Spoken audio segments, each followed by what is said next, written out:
Good morning everyone and welcome to today's session of Day 2 4th slot short-term training program. Myself Dr. Nilesh Karande, and it's my immense pleasure to introduce our today's speaker Professor Dr. B.S. Pabla sir. Academician with 34-year experience in the academics and 5 years in industry. UG and PG in Mechanical Engineering from Punjab Engineering College, Chandigarh. PhD from Punjab University, Chandigarh. Work as Principal, Chandigarh College of Engineering and Technology, Chandigarh from August 2007 to September 2010. Work as Dean Faculty of Engineering and Technology, Punjab University, Chandigarh. Work as Dean Extension Services and Consultancy, NITTR, Chandigarh. Presently working as Professor Mechanical Engineering Department at NITTR, Chandigarh. Member, National Board of Vocational Education. 5 years industrial experience with DCM Engineering Products and Swaraj Mazda Limited before joining NITTR Chandigarh. Authored 5 books. CNC Machines published by Wiley Easton Limited, now New Age Publishers. Estimating and Costing for the Metal Manufacturing Industries published by Mercer Decker, New York. Biomanufacturing Springer, Nature, Switzerland. Advanced in Material Science and Engineering, Springer, Nature, Switzerland. Production Engineering, Estimating and Costing, Konark Publishers. All these books are very popular and is being used for teaching at diploma, UG and PG level. Guided 10 PhD students and more than 175 students for their ME thesis work. Filed 2 patents. Awarded Eminent Engineering Personality of the Year 2014 by Institution of Engineers, India, Haryana State Centers. Member ASME, Institute of Engineers, Indian Society for Technical Education, Indian Values Engineering Society. More than 150 publications in national and international journals. Involvement with national level bodies AICTE, NBA, NPIU, NBVE.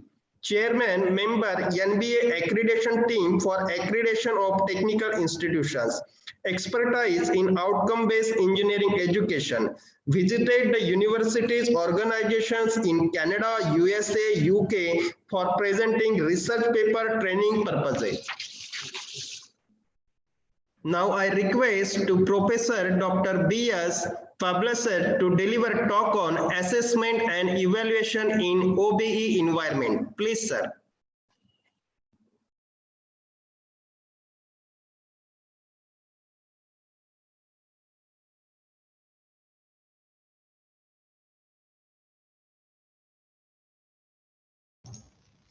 Very good morning. Thanks, Dr. Nilesh, for nice introduction.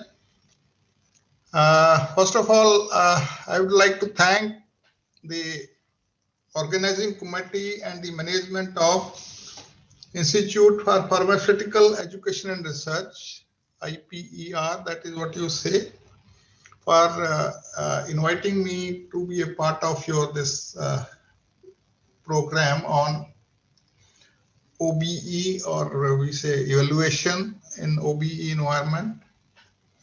I welcome all the participants. I see there are 25 participants. You may not be allowed to speak during the sessions. I'll request you to write your queries in the chat box. I'll come to the chat box in between the lecture or at the end of the lecture, or both. I'll do the both so that all your doubts are clear. Please ask a large number of questions. I'll be happy to answer your questions. So I am starting with the session. Okay, let me share the screen.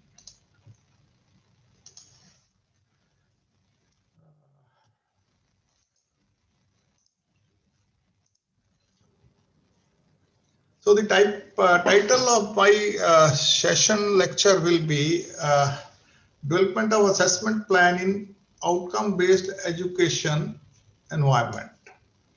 As we know, we are all trying to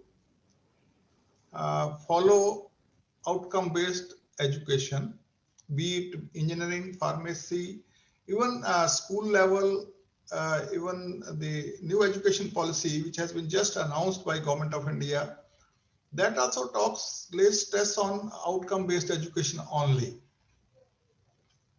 So before I come to development of assessment plan, how assessment is different in outcome-based education from the normal assessment, let me just devote few minutes on what is outcome-based education.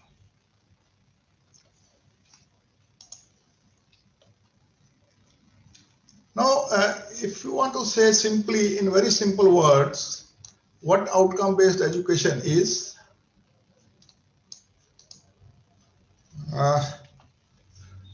it is not what we teach, but what you learn. What is the meaning of this? That it is not what I as a teacher want to teach, but what the student learns. That is more important. That is the only thing important which we want to convey in outcome-based education. That means the student should learn. So in other words, outcome-based education is just learner-centric approach to engineering education, or let's say education.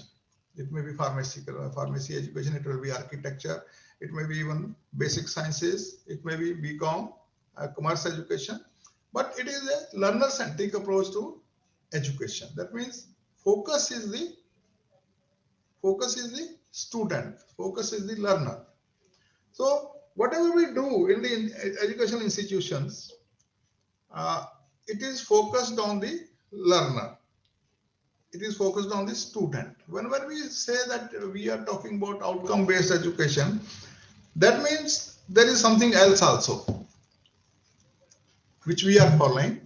The system which we are following at present, or we were following, that is called input-based or output-based system. That means here the system was teacher-based. All stress, all focus was on what the teacher is doing in the class, right? The teacher was asked to take 3 lectures and 2 practical classes for a particular subject in a particular class. If the teacher takes, we say we have done very well. Whether the students have learned anything or not, that we were not bothering. It is not only IPER, your institution or my institution or India, which is talking about outcome-based education. Whole world is talking about outcome-based education now. Because here it is not what the teacher does. It is what the student learns. Now for making the student learn, whatever you have to do, you do in the classroom, in the labs, in the curriculum, in your teaching learning process, whatever is required, you do, so that the focus is that the student should learn.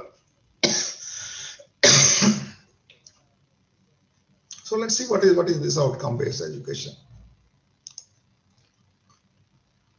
Outcome-based education means clearly focusing and organizing everything.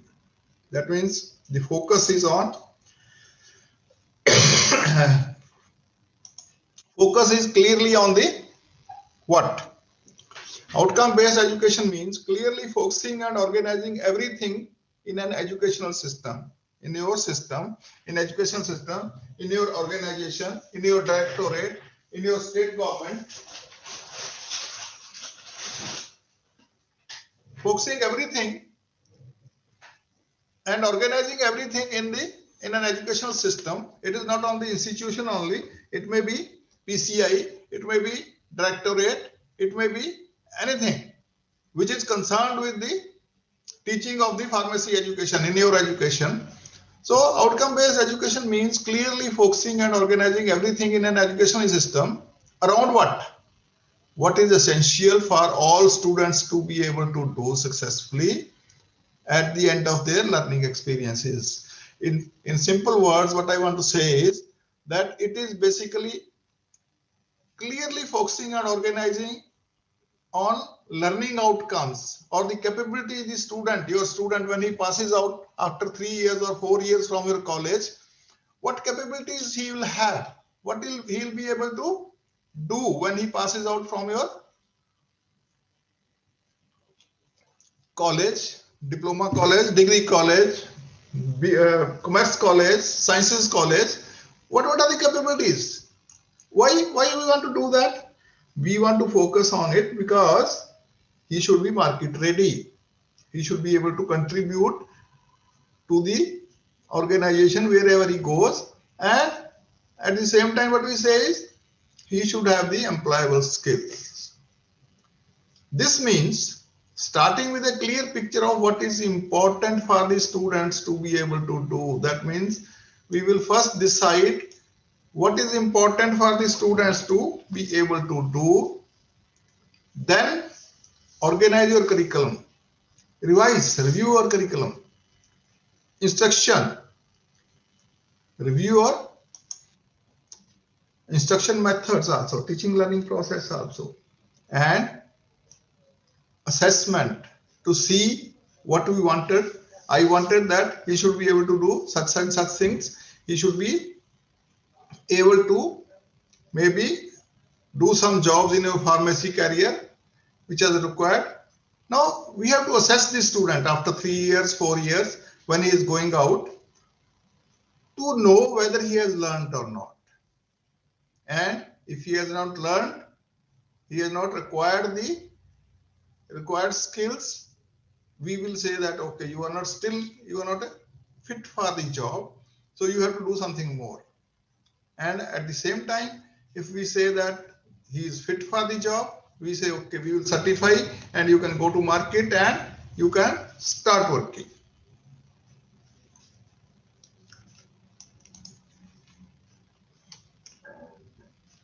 Outcome-based education operates on what do you want the student to learn. That means it should be very clear to me that what I want the student to learn.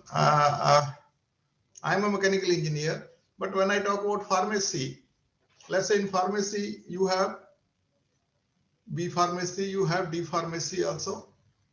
If you see, the subjects will be almost same, but the depth in pharmacy, B pharmacy will be more than in D pharmacy. So what we have to see is, what do you want the students to learn? What are the capabilities he should have when he passes out from your institution? What do you want them to, why do you want them to learn it? Why he should learn it? Right? Why should he should have? Because he will be a pharmacist somewhere. He should have some skills. He should have some theoretical and practical skills. He should have attitudinal changes. How can you best help students to learn it? How can you help the students? That means what methods of teaching learning you will adopt so that the student learns what we wanted. How will you know what they have learned? We wanted them to learn something. If you go to step 1, we wanted them to learn something, but we have given the processes also. They have gone through the process. Whether they have learned or not, that we will know only through assessment and evaluation. So that means we should have a good assessment and evaluation system also. So OBE defines the program outcomes clearly. That means what my students will be able to do after going through the B Pharmacy program, I have to spell out clearly, right? But if somebody has gone for NBA accreditation, or you have visited their website, you will find that NBA has defined 11 program outcomes for your B Pharmacy programs. You can go through it. They are generic, what your student will be able to do, or what your students should be able to do when they pass out from your B Pharmacy program. Similarly, there are program outcomes which are written for diploma programs also. So let me come back to program outcomes only. Program outcomes are basically what you want your students to be able to do when they pass out from your program. That means when they pass out after 4 years of B Pharmacy or 3 years of diploma, right? Then OBE defines very clearly which are known, the program outcomes which are known to the teacher as well as to the student. It provides learning activities to achieve the POs. How will you achieve those program outcomes? That means we will have some practicals, we will have some theoretical aspects, we will have some project, we will have some widgets. So it provides for all. What learning activities? That we will have a group task. We will actually make the try to manufacture the tablets. Assessment of the outcomes by a well-defined assessment system. You see, the assessment of the learning outcomes or program outcomes by a well-defined assessment system. Unless you have an assessment system which can actually judge whether the student have learned something or not, it is not passing or failing. It is actually learning whether the students have learned they have achieved the required outcomes. That is more important than getting marks. Of course, we may translate them into marks, but more important is whether they are able to perform the tasks which are listed in the program outcomes. Then continuous assessment or continuous improvement based on the analysis of attainment of the outcomes is very important part of OBE. That means what you do is you set the target that my 70% of the students will be able to dissect let's say a small animal and bring it again, operate it, and the animal should come alive again. Now we wanted that 70% of them will be able to do it, but when you finally see it, when you finally assess it, you find that only 50% have come to that level. So what you do is then the continuous improvement part comes. You analyze why it has happened. I wanted 70%, but only 50% have gone to that level. Why it has happened? Was there any problem in the curriculum or in the teaching learning process or in the assessment process, and how do we improve it? So that is continuous improvement process where if the targets are improved, then you raise your targets for the next year. That means you wanted 70% and 71% have already achieved it. So next year target, you say next year I'll aim at 75% students attaining the given target level.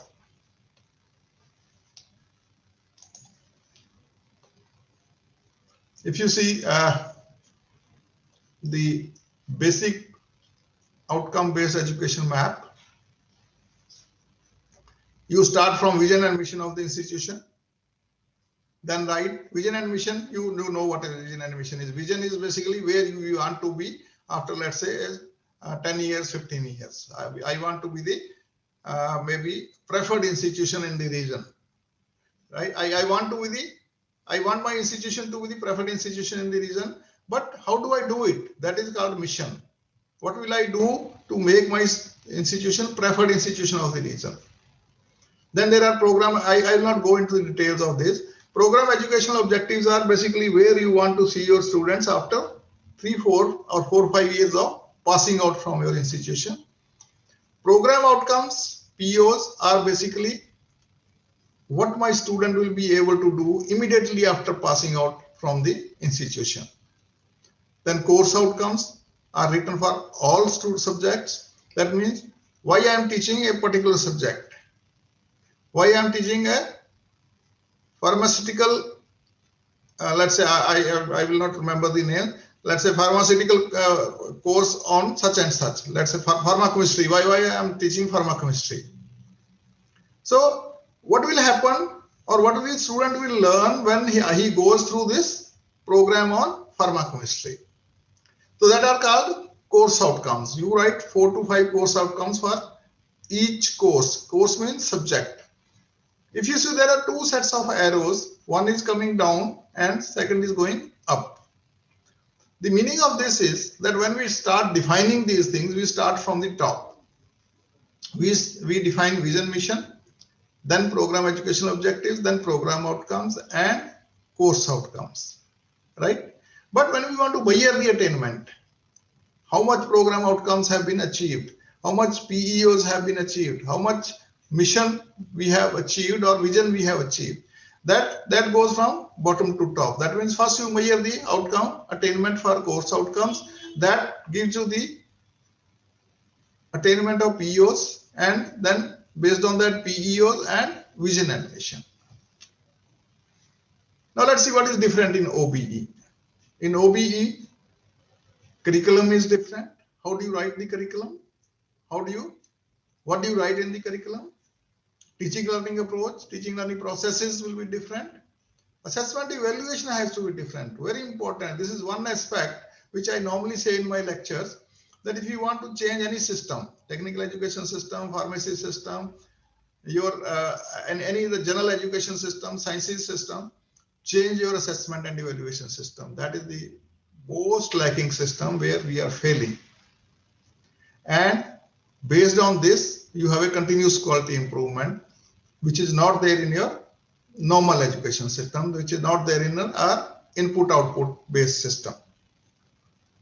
Now, how curriculum will be different?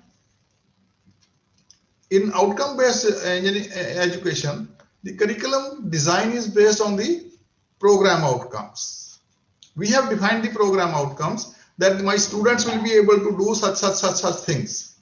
My student will be able to design a system, or he should be able to design a drug delivery system which is already not there or which is cost effective.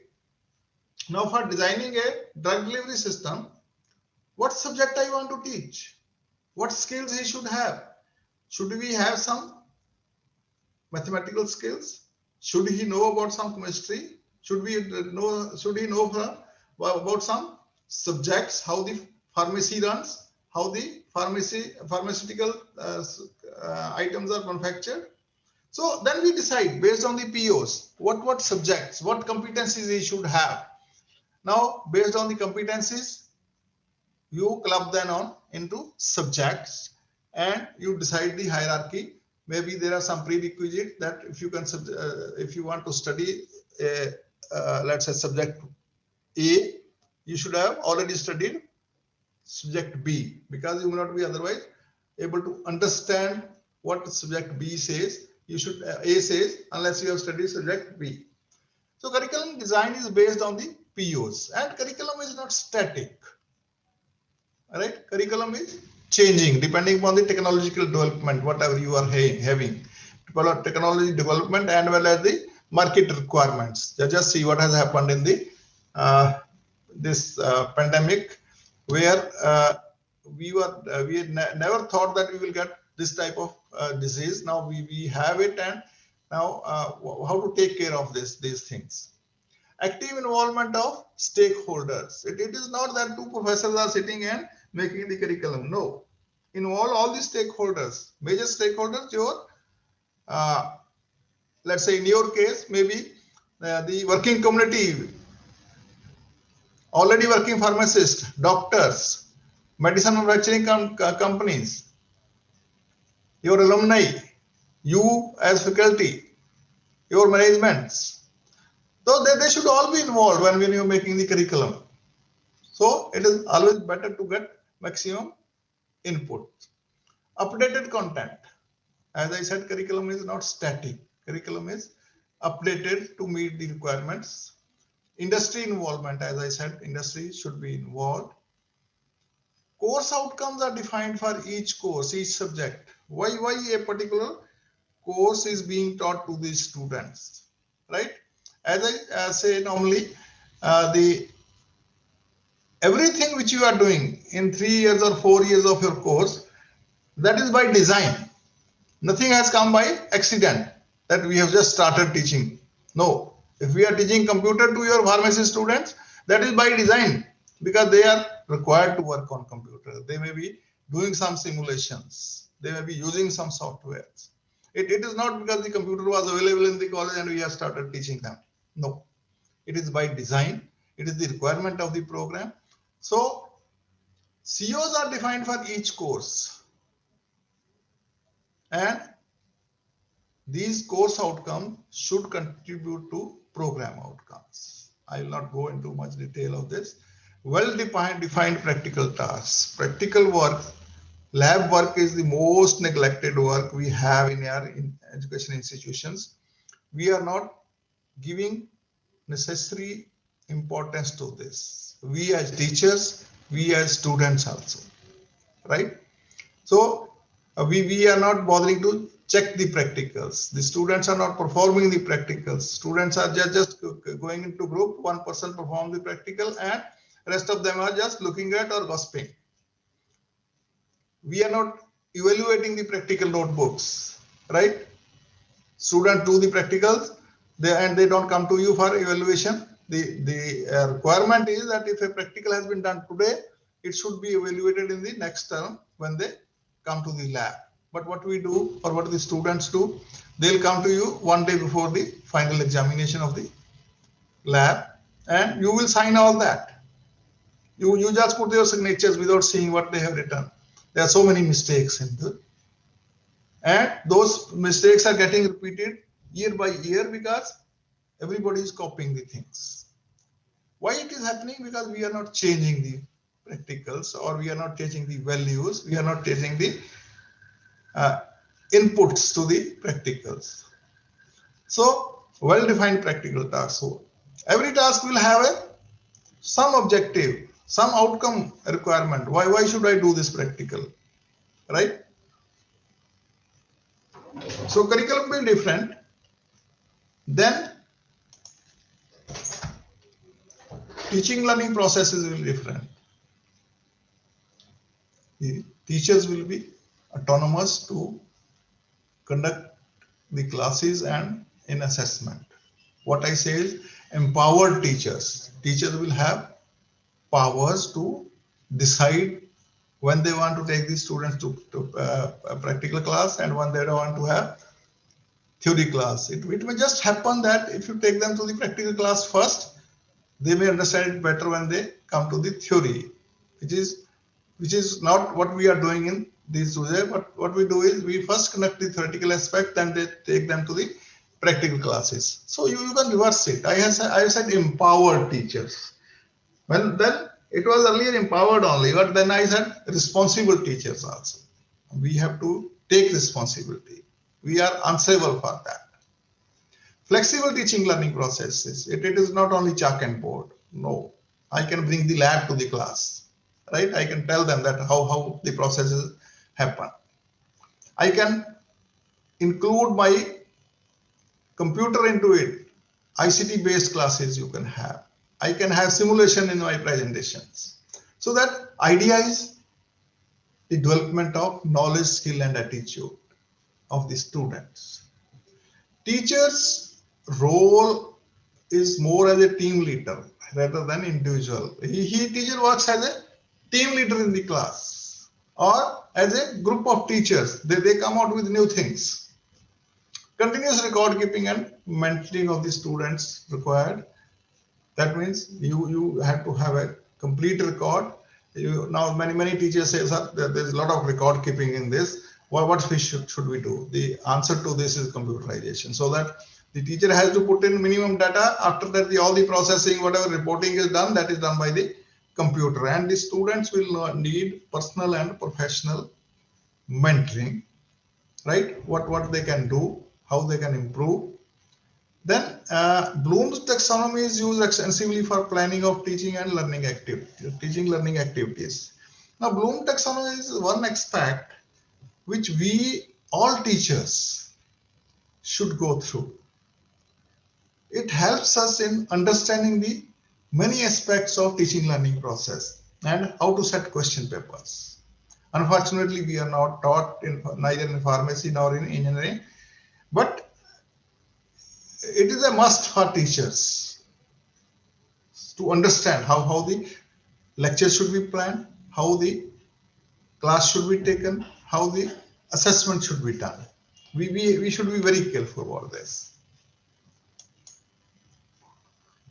Now, to ensure that the required attainments are attained, in OBE, students and teachers are expected to play a proactive role. As I said, teachers have to be empowered teachers with autonomy in delivery of the course and assessment. They should need variety of teaching learning approaches, focus on development of knowledge, skills, and attitude. Formative criteria referenced assessment. I will come to it. What is formative? Formative is basically there are two types of assessment. One is called formative, second is summative. Formative is what we have is continuous assessment. Summative is end term. That means after a semester or after a year, whatever the system you are following. Work more as team member, leader rather than individual. Continuous record keeping. And from the students, it is not that only the teachers are responsible for implementing the outcome-based education. From the students also, there are expectations that the students will be proactive. They will do more by self-studying, not depending on the teacher. Teacher will facilitate. Teacher can tell that, okay, you read this book or you read this paper. So for that, the teacher has to keep himself updated in his subject. Will do assignments seriously. Whatever assignments, instead of copying from each other's, they will do seriously, independently. For that, again, the teacher is responsible to make innovative assignments, right? To make assignments which need complex problem solving, for which there are no ready-made answers. Then there should be a innovative project work. The project work you are giving, it should not be a routine project, and it should never be that they have to do a project work. That is why they are doing project work. No, we are trying to supplement the learning of the students by giving them the project work so that they can use all the information, whatever has been gathered by them during the, let's say, last 3.5 years, so that in the 4th year, they will do the project work. Project work, we are not serious neither in giving the project work, nor in monitoring the project work, or nor in the evaluation of the project work.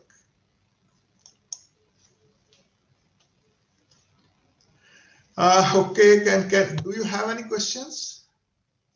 Can I go to questions?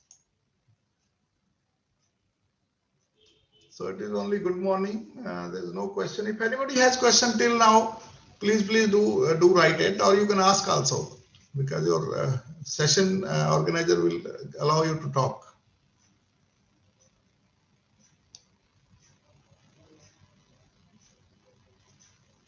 Any questions?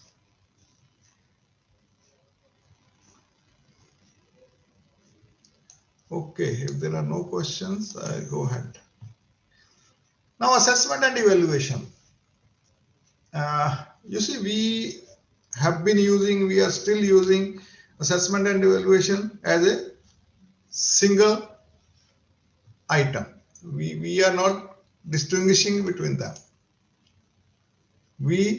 Interchangeably we are using assessment and evaluation, whereas these are two different terms. Assessment is the systematic process of documenting and using empirical data to measure knowledge, skills, attitudes, and beliefs. We just measure it here, and we may use this data for improvement, right? We have taken the class to the practical, let's say, lab, and we say how much they have learned. And if we find that the students are still lacking, we will do something more so that the students learn. But we don't take any decisions on this. We don't comment on the person. Let's say you are seeing the nails of a person, right? So you are just seeing the nails of the person. You don't comment the personality of the person, because by just seeing nails, you will not be able to judge what a person is, what type of a person he or she is.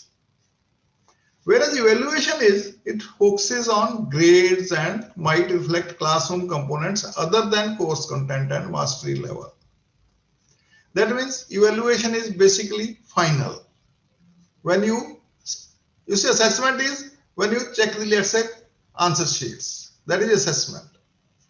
But when you say he is fail, he is pass, that is evaluation. You focus on grades, right?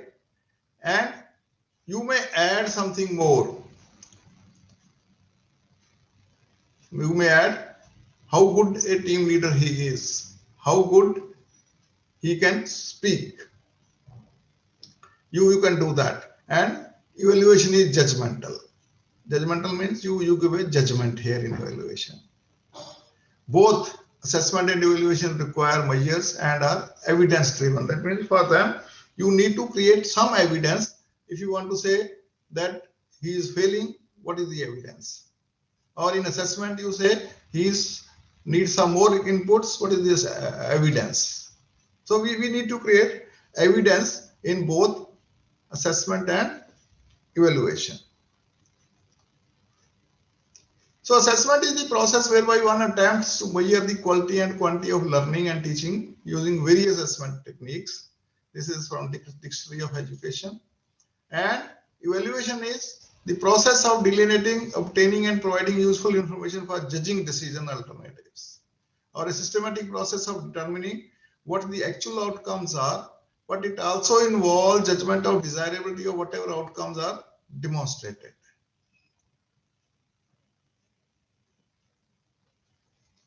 Now, what is the assessment plan?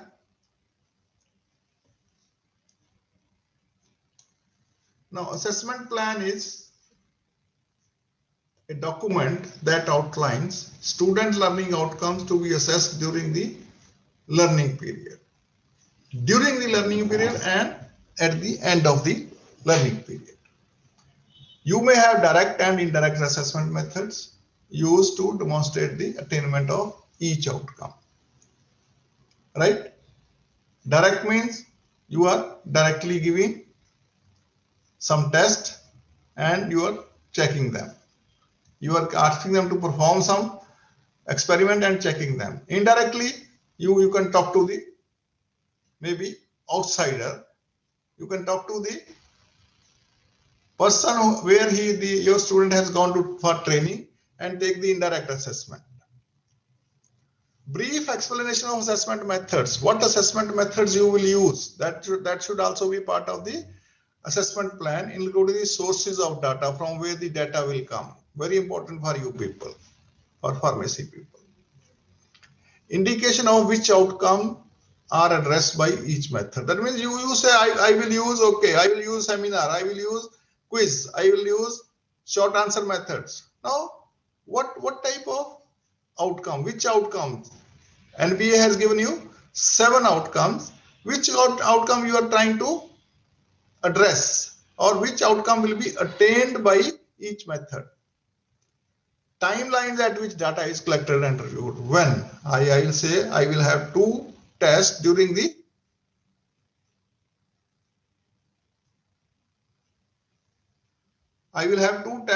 semester. What are the timelines? When do we have it? And how early we will be able to review the data which is collected from all the methods you have used.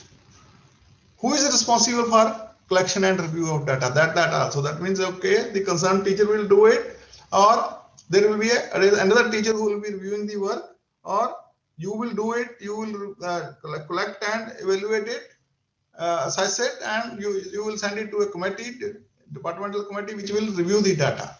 So that idea is that, you see, assessment is not for passing or failing a student. Assessment is basically for knowing what are the strengths of the students, what are the weaknesses, what more needs to be done, so that the student learn. Assessment plan should answer how will the learning outcomes be established, how will you attain, how will you make the learning attainments, learning outcomes. Those are what will be the methods you will follow so that the student attain the learning outcomes. What are the outcomes? What the students will know or be able to do or value, they should appreciate. What measures will be used to with each outcome? What now you want to measure? You want to measure you want to assess something. What type of testing you will do? It is similar to what you are doing in inspection, right? You want to, let's say you want to measure the quantity of some liquid. You say, okay, I will have a graduated jar and put it into that. But to measure the outcomes of the student learning outcomes, what measures you will do, decide. That means we should write in the assessment plan. Those who have gone through NBA accreditation, there is a requirement of course file, which each faculty has to make for all the subjects he or she is teaching. So that should contain your assessment plan also. How will the results be reviewed and decision made? Who and how will be the results of assessment reviewed and decision to be taken, what to do? The students have not come to that level. So what do? You give rigorous extra classes. You call from somebody outside who can talk to them. What action you will take? What is the timeline for implementing the plan? Is it a yearly project or is it a semester wise, or within the semester you say in the first 15 days I will finish this? What is the timeline? What teaching assistant may be needed? What technical assistant you need for this, for implementing this? Maybe you need some equipment for testing the students so that you can give the individual students individual equipment, or maybe you need some help from computer science people who will make a program for you so that you can test it, so that you don't have to work very hard. You just input the data and the rest of the things should automatically come. What is an effective assessment plan? An effective assessment plan will be, it will start with the department's mission statement. Because mission says, I want to make my institute a preferred institution. How will I, that vision says? Mission says, I will have updated labs. My students will be able to do, my students will do research or live projects. So it will start from that. Be built upon the program outcomes. There are program outcomes on which the effective assessment plan will be made, because we want to achieve those outcomes. How do we achieve those outcomes? How do we measure the things, right? So that my POs are met. Involve more than one type of measure. It is not only the just asking the questions. Maybe they are made to, I'll just come to it. What are the different tools you can use for it? Be developed and carried out by the program faculty. Nobody else should come and tell you what to do. You should be able to do it. There may be some micromanagement that you will conduct 2 tests, then so many marks for the seminar, so many marks for this thing. But the micromanagement you as a faculty have to do. Address the real questions and concerns faculty may have about the student learning in their program. That means student can also have, you see, you can say this is very of a very high level. It is not of B pharmacy level. Now somebody should be able to tell you why we want to teach it in the B pharmacy, or why we want to teach this in D pharmacy. Be used to improve student learning, right? Effective assessment plan should be used to improve student learning, not for satisfying the requirement that the program faculty must assess the student learning. It is not that because it is written in the curriculum book that there will be 2 tests, so we have given them 2 tests. It is actually, we want to see what students have learned and we want to take a decision what extra needs to be done so that the students learn. The whole aim of the system, your system, my system, is that the students should learn. Now, Sometimes what we say is we say we will take feedback at when the semester is over. Now, taking feedback when the semester is over doesn't serve the purpose. Why?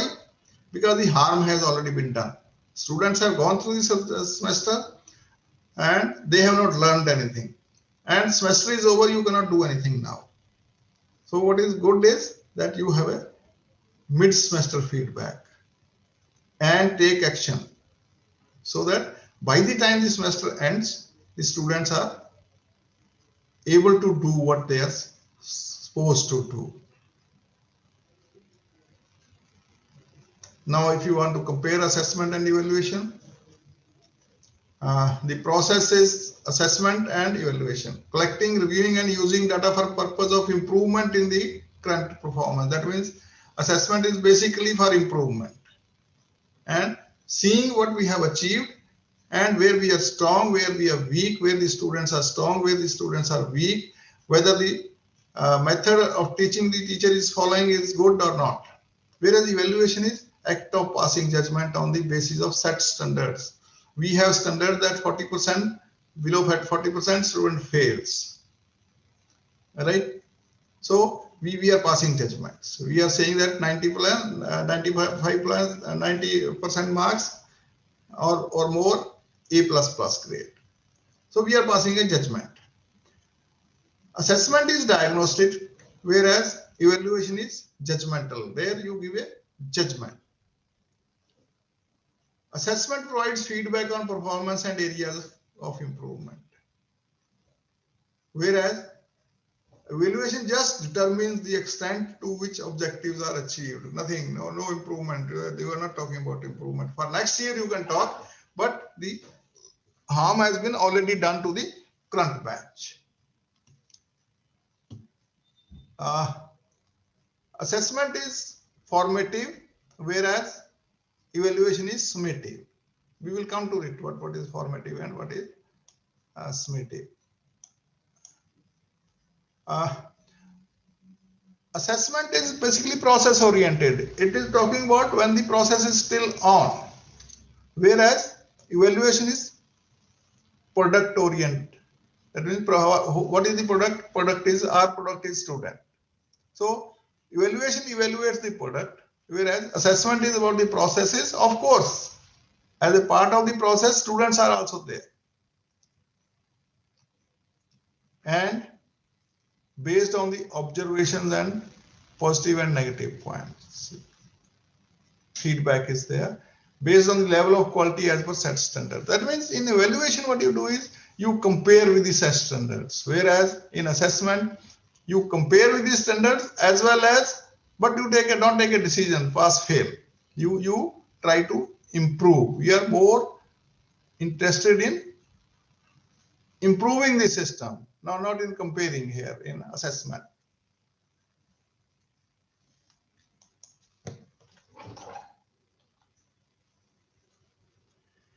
Now let us see what is assessment in outcome-based education. Assessment may be course level, it may be program level.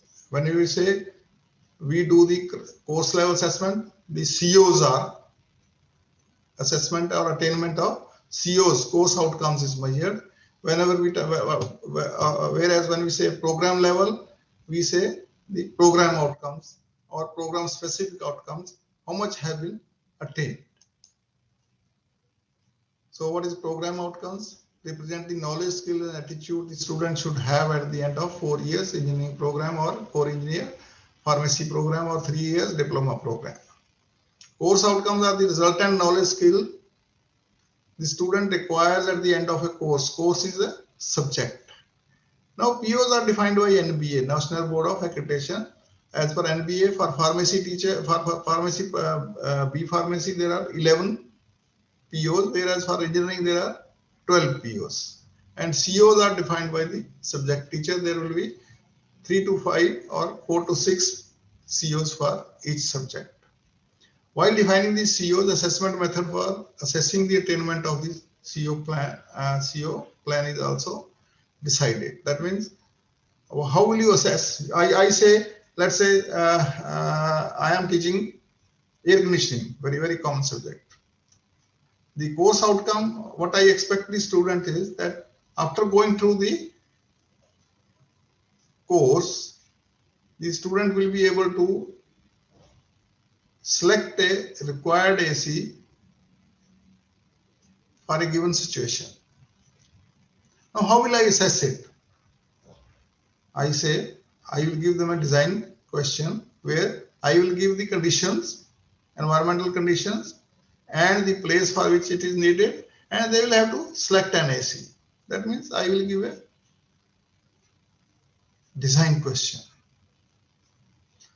Various methods of assessment of COs are descriptive questions, which we call it as essay type questions, short answer questions, where you want to cover more topics and you want to have smaller answers, multiple choice questions, MCQs. We say you say out of these four, which one is the best answer, right? But care should be taken here that there should be no confusion.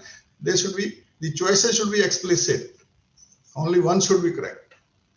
Matching, that means you have two columns. In one side, it is like a cause and effect or some relationship, right? So you can ask them to match. Completion type, it is like fill in the blanks or you are completing the sentences.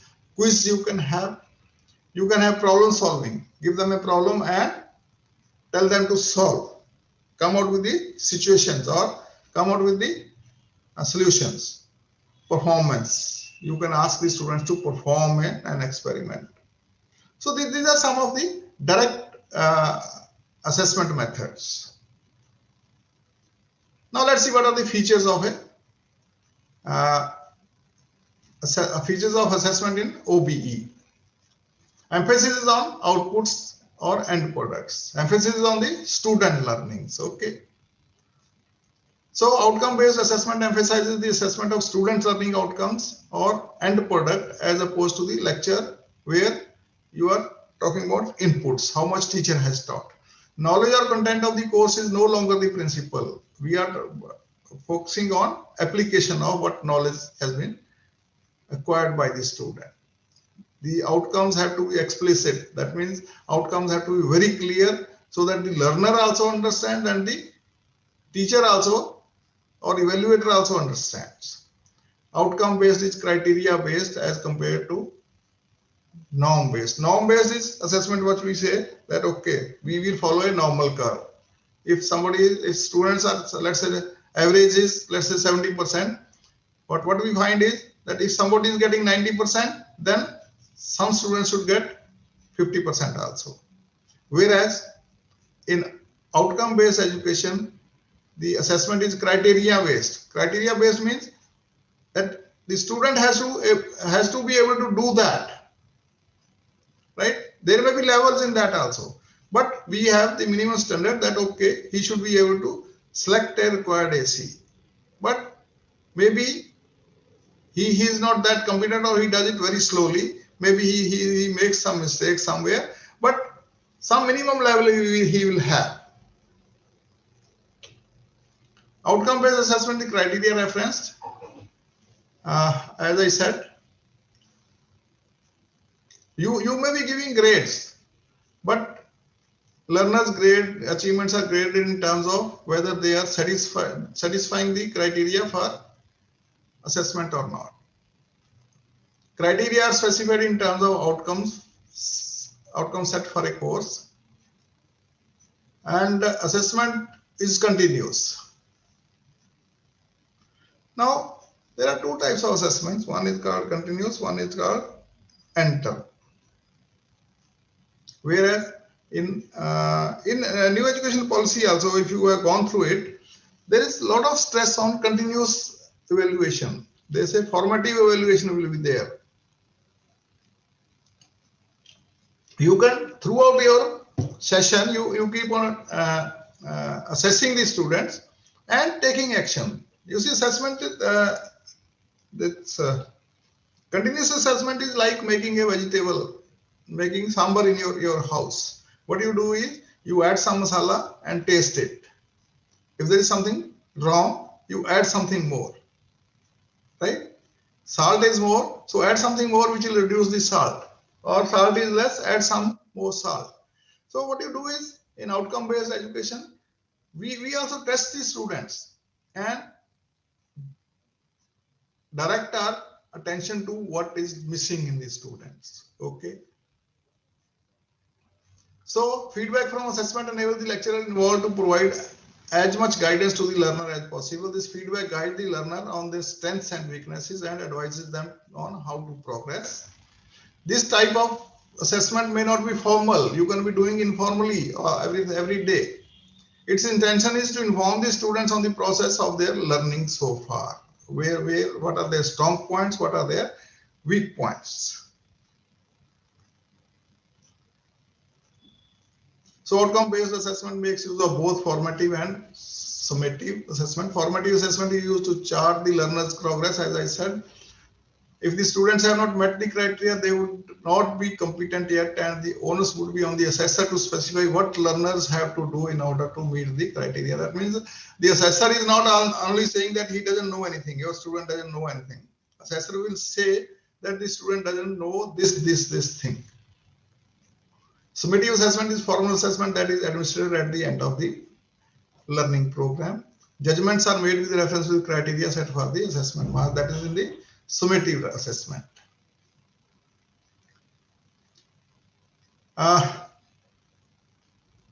What is reliability? Outcome-based assessment is conducive to reliability in that specific outcomes and criteria are the basis upon which assessment is planned and administered. What is reliability? Reliability refers to consistency of measurement. That means if I do the assessment, I should also have the same result. If you do the assessment, you also have the same result. If somebody third party does the assessment, he also comes out with the same result. So if you can do that, that means our system is reliable. The system definition is reliable. If you have defined the system as such that if anybody does it who knows the system, he will give the same conclusion. And there is another term that is called validity. Validity is of the assessment is that you have a system where you develop an assessment plan, but it should be able to evaluate or assess what you wanted to assess, right? It is not just writing the questions. It is writing question very carefully, realizing what you want to ask. What is the purpose of this? Assessment method and criteria have to match what is to be assessed. Judgment or results showing measurement outside. That means if we have not told the student that we will ask you this also, this is out of this syllabus, from your syllabus, then only we should ask a question. A very interesting thing is sometimes we just deduct marks just because of incorrect grammar. But we never told the students that you should write correct English. What we wanted is that he should be able to write technically correct. But if you want that he should be able to write correct English also, then you tell him that okay, unless you write grammatically correct answers, I will not give you marks. If you have not told them that you will deduct marks for grammatically incorrect English, then it is wrong to deduct marks from the students. So outcome-based assessment includes integrated assessment. That means it assesses not only the technical part, it assesses the other aspects like teamwork, soft skills,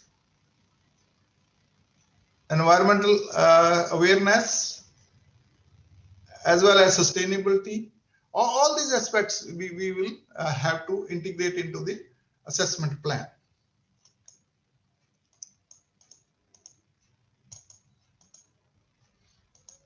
Okay, I had, but the time is not there. I just want to show what are the program outcomes given by NBA for pharmacy course. There are 11 pharmacy knowledge, The student will possess knowledge and complete comprehension of the core and basic knowledge associated with the profession of pharmacy, including biomedical sciences, pharmaceutical sciences, behavior, social and administrative pharmacy sciences, and manufacturing practices. That means she should know these things and he should be able to apply these things. Then he should have planning abilities, demonstrate effective planning abilities, including time management, resource management, delegation skills, and organization skills. Develop and implement plans and organize work to meet deadlines. Problem analysis, utilize the principles of scientific inquiry, thinking analytically, and that means you can just read it. Modern tool usage, if there are some modern tools that have been developed, we should not be always trying to use the old things. Modern pharmacy related computing tools. Leadership skills, professional identity, understand, analyze, and communicate the value of their professional roles in society. As they should know what are the avenues for them. Pharmaceutical ethics, you should not forget the ethics which are required to be there in pharma industry. Communication, very important. Pharmacist and society, what is your responsibility towards society? You are giving some solutions. What is the effect on the environment? And lifelong learning. These are the 11 POs which are given by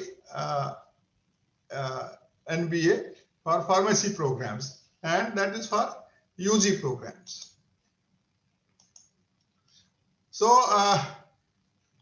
I can stop sharing. I'll because time is there. Time is over. If you have any questions, please do write. There's no question in the chat. Okay. Any questions? Nilesh, you can ask them if they have any questions, please. Yeah. Dear participant, the session is open for question and answer.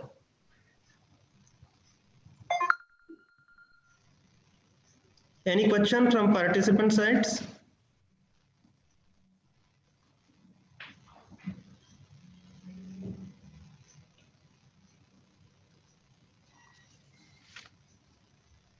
Okay.